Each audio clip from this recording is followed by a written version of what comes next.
Greeting, guys. Coach Rony here. I hope you guys are watching tennis because it is wonderful. We are actually on the third day of the 2010 French Open.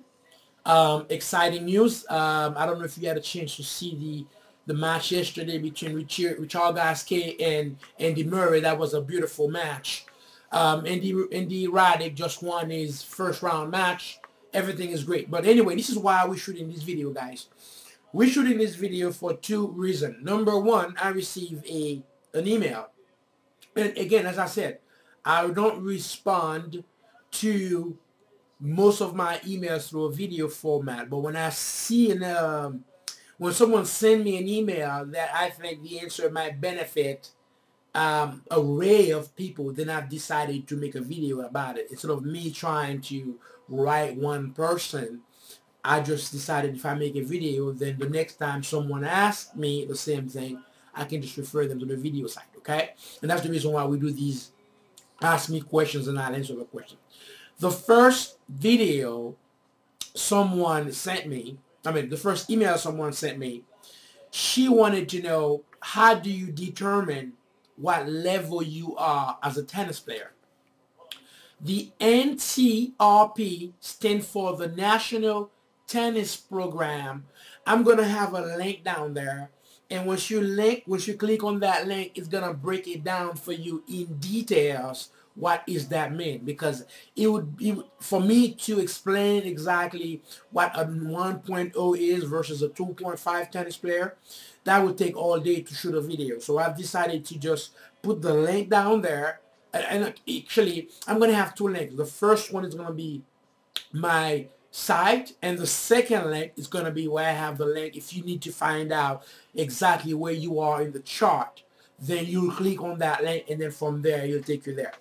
The second the second email that I've received was, what is the difference between a clay court and a hard court? You can't compare the two. It's night and day. It's like you might be a decent tennis player on a hard court surface, and when you get on the clay court surface, you look like a beginner. So you can't really compare the two of them.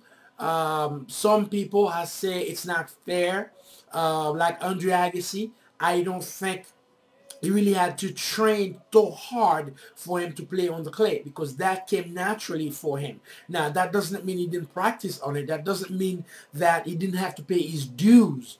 But some people have worked much harder to adapt the clay court surface game versus some other people. So the difference between the two of them as far as a clay court surface versus a hard court, don't compare the two of them. Because for example, you can slide on clay court. You cannot slide on hard court. Now, don't get me wrong. At the pro level, you have a lot of people, for example, like Kim Kleister, she used to slide on hard court. I do not advise anyone to go sliding on hard court unless you grew up with it as a toddler, as a junior. Something that you put in your repertoire. But to go out there and start sliding on hard court, that can get you hurt. So we do not want to do that. So to summarize the video, it's very simple. You cannot, first of all, click on the first link. Oh, by the way, if you consider yourself to be a beginner, a 2.5 tennis player, a 3.5 tennis player, even a 4.0 tennis player, right now I'm giving away a 5-day course for my Coach Rony 1-2-3 method. So if you are struggling with your backhand or with your forehand, with any part of your ground strokes, really, I believe this 5-day course can really help you out. So you can go to the first link and click on there, and you will just provide me with your name and email address. I will indeed send you the 5-day course. That's number one.